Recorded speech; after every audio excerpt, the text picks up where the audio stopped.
পুরুষের কষ্ট নয়, একটা সংসারকে উন্নতি করতে গেলে একটা নারীকেও কষ্ট করতে হয়, অনেক বুদ্ধি খাটিয়ে সংসার চালাতে হয়।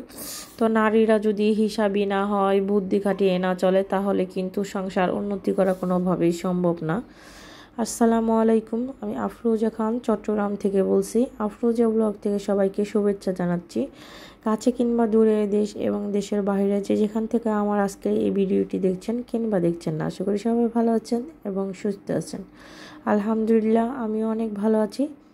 তো সকালবেলা ঘুম থেকে উঠে নাস্তা করে এইখানে আমি কিছু বেগুন গাছ লাগিয়ে নিচ্ছি।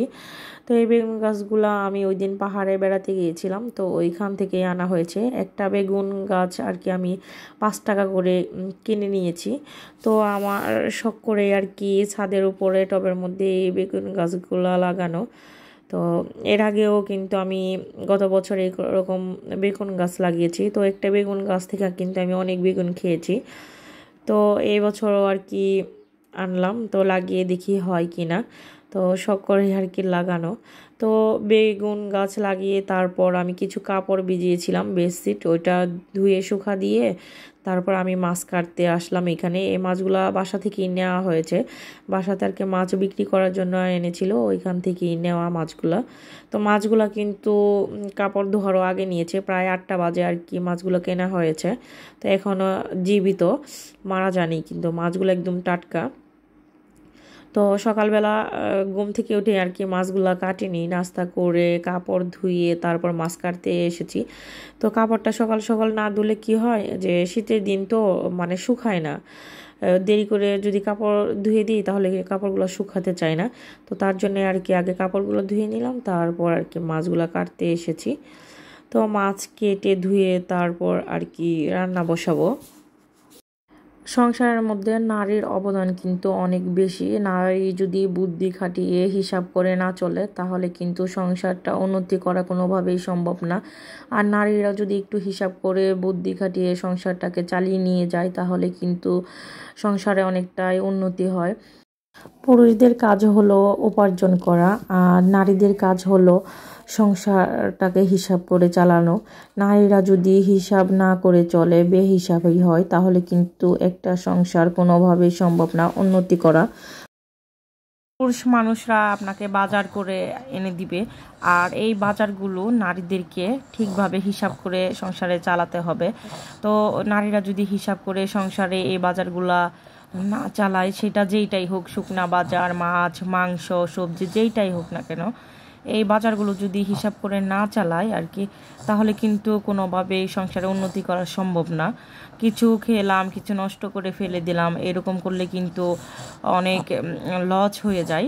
কারণ এখন বাজারের অবস্থা খুবই খারাপ। আপনি যেইটাই ধরেন না কেন, যেইটাই কিনেন না কেন, কিন্তু খুব চড়া দামে আমাদের কিনতে হয়।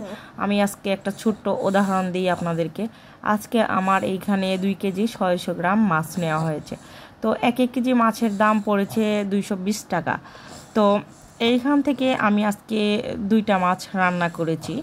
তো 2টা মাছ রান্না করেছি, প্রায় 1 কেজির মতোই হবে, তা না হলে আর একটু বেশিও হতে পারে, আমি ঠিক জানি না, ধরলাম 1 কেজি। তো 1 কেজি মাছ আমি রান্না করেছি, 2টা মাছ দুপুরে শুধু আমরা খেয়েছি। তারপর আর রাত্রের জন্য কিন্তু আমি মাছটা রান্না করেছি। মোট 8 পিস মাছ হয়েছে। তো এইখান থেকে আমার 3 পিস মাছ খাওয়া হয়েছিল, আর বাকি যে মাছগুলো ছিল সবগুলো মাছ কিন্তু বিড়াল খেয়ে নিয়েছে। কারণ এটা কিন্তু আমার ভুলের জন্য। আমি নারী, সংসারের রান্না বান্নার কাজ আমার, সংসারের সব কিছু গুছানোর কাজ আমার, এটা কিন্তু পুরুষের কাজ না। তো আমার ভুলের কারণেই আজকে মাছগুলো বিড়ালে খেয়ে ফেলেছে আর কি, মুখ দিয়েছে, পুরোটা মাছই আর কি ফেলে দেওয়া হয়েছে। তো আমি যদি দুপুরে খাবারটা খেয়ে সব কিছু সুন্দরভাবে গুছিয়ে তারপর জানলাগুলো বন্ধ করে আসতাম, তাহলে কিন্তু এই বিড়ালটা ঘরের ভিতর ঢুকে খাবারগুলো নষ্টও করতে পারতো না, আর আমার এত বড় লস হতো না। তো আমি কিন্তু আর কি অলসতা আমি করে এই জানলাটা বন্ধ করিনি, তার জন্য আর কি বিড়ালটা ঘরে ঢুকতে পেরেছে, আর আমার অনেক টাকায় লস হয়ে গেছে। তো এইটা কিন্তু আমার দোষ, এটা পুরুষের ঘরের আর কি আমার হাজব্যান্ডের দোষ না। ও তো বাইরে ইনকাম করে আমাকে বাজার ঠিকঠাক মতো এনে দিচ্ছে। এখন এই বাজারগুলো আমার ঠিকঠাকভাবে গুছিয়ে রাখা, যত্ন করে রাখা, হিসাব মতো চালিয়ে নেওয়া, এটা আমার দায়িত্ব। এখন এই আজকে কতগুলো মাছ নষ্ট করে ফেলেছি। এখন যদি এরকম আমি প্রতিদিনই অলসতা আমি করি, জানলা বন্ধ না করে খুলে চলে আসি, তো এরকম তো প্রতিদিনই বিড়াল এসে খাবার নষ্ট করে দিবে আর আমার লস হবে। এই মাছগুলো আমি রান্না করেছি, এইখানে তেল গেছে, মশলা গেছে, তারপর আপনার এই গ্যাস গেছে রান্না করতে। তো কতগুলা জিনিস অপচয় হলো, কতগুলা জিনিস আমার নষ্ট হলো, আমার কিন্তু ফের আবার রাত্রে রান্না করতে হয়েছে। তো আমি একটা ভুলের কারণে কতগুলা জিনিস মানে আমার ক্ষতি হয়ে গেল। এখন কিন্তু গ্যাসের আর কি, আমরা যেহেতু সিলিন্ডার ব্যবহার করি, সিলিন্ডার গ্যাসেরও প্রচুর দাম, তেল মশলা পেঁয়াজ সব কিছুরই দাম। তো এই ভুলেরটার কারণে আর কি অনেক কিছুই লস হয়ে গেল। তো আমি যদি একটু সাবধান মতো চলতাম তাহলে কিন্তু এত বড় অপচয় হতো না। তো অপচয় করা কিন্তু ভালো না, অপচয় করলে কিন্তু সংসারে উন্নতি করা যায় না, আর অপচয়কারীদের আল্লাহ পছন্দ করে না। তো আমি চেষ্টা করব যে সামনে আর কি এরকম ভুলগুলো না করার জন্য। যেহেতু আমার আজকে এই ভুলটা হয়েছে, আমি সবসময় চেষ্টা করব যে জানলা দরজা সব কিছু সুন্দরভাবে দেখে বন্ধ করে তারপর আর কি অন্য রুমে চলে আসার জন্য, গুছিয়ে রেখে আসার জন্য আর কি। তো গুছিয়ে না আসলে কিন্তু এরকম মাঝে মধ্যেই হবে, কারণ আজকে বিড়াল এসে যেহেতু মাছ খেয়ে গেছে, তো ওর একটা লুপ ঢুকে গেছে এইখানে, ও যখনই সুযোগ পাবে তখনই ঢুকে যাবে, এইটাই আর কি।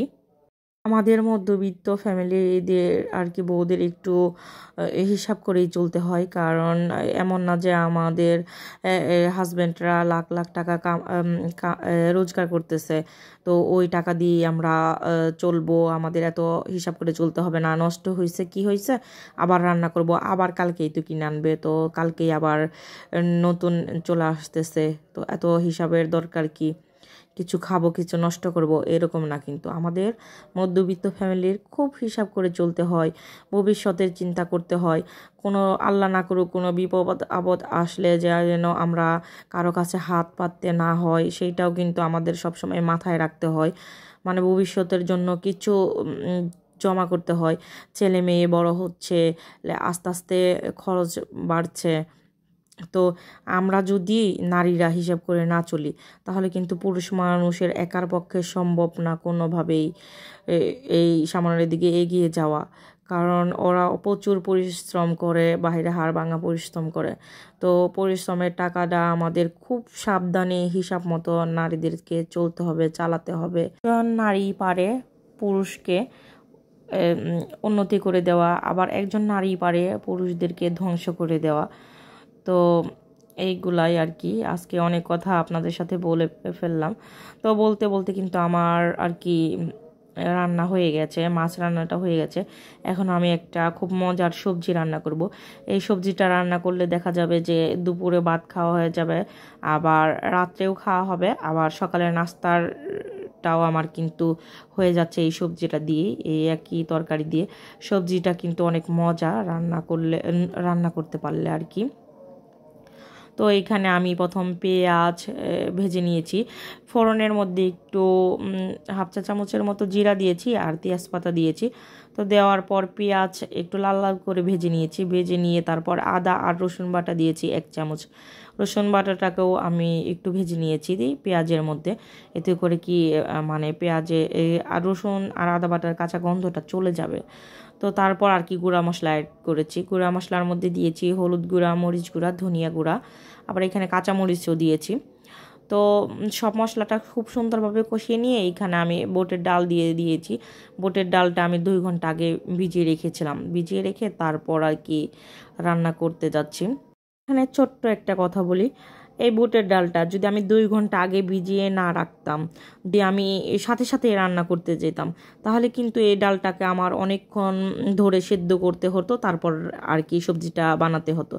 তো আমি আগে 2 ঘন্টা আগে ভিজিয়ে রেখেছি। তো ভিজিয়ে রাখার পর এটা তাড়াতাড়ি সেদ্ধ হয়ে যাবে। এতে করে কি হবে, আমার গ্যাসটা বেঁচে যাবে। আর আমি যদি ভিজিয়ে না রাখতাম, ওই গ্যাসের মধ্যে দিয়ে আস্তে আস্তে পানি দিয়ে জাল করতে করতে সেদ্ধ করতাম, তাহলে কিন্তু আমার প্রচুর গ্যাস অপচয় হতো। তো এইটাও কিন্তু নারীর উপরেই আর কি। এটা কিন্তু পুরুষ মানুষরা রান্না করে না, কম বেশি এটা ওরা বুঝবে না। কারণ অনেকেই পুরুষ মানুষ বুঝে, আবার অনেকেই বুঝবে না। এটাও কিন্তু নারীর উপরে। তো আমি বলছি, একটা নারী কিন্তু হিসাব করে চললে সংসারটাকে উন্নতি করতে পারে, আবার একটা নারী হিসাব করে না চললে সংসারটাকে ধ্বংস করে ফেলতে পারে। তো কথা বলতে বলতে আমি রান্না শেষ করে ফ্রেশ হয়ে এখানে খাবার খাওয়ার জন্য চলে এসেছি। তো এখন আর কি খাবারটা খেয়ে নিব, খেয়ে তারপর আর কি দুপুরে তো তাড়াহুড়া করে আমি শুতে চলে যাব। আর এদিক দিয়ে আমার আর কি ঘটনাটা ঘটে যাবে, মাছের ঘটনাটা। তো ভিডিওটা আর লম্বা করতে যাচ্ছি না। সবাই ভালো থাকবেন, সুস্থ থাকবেন, আর আমাদের জন্য দোয়া করবেন। আর আমার কথাগুলো যদি আপনাদের ভালো লাগে, আর আমার ভিডিওটা যদি ভালো লাগে, প্লিজ আমার চ্যানেলটা সাবস্ক্রাইব করে দিবেন। আল্লাহ হাফেজ।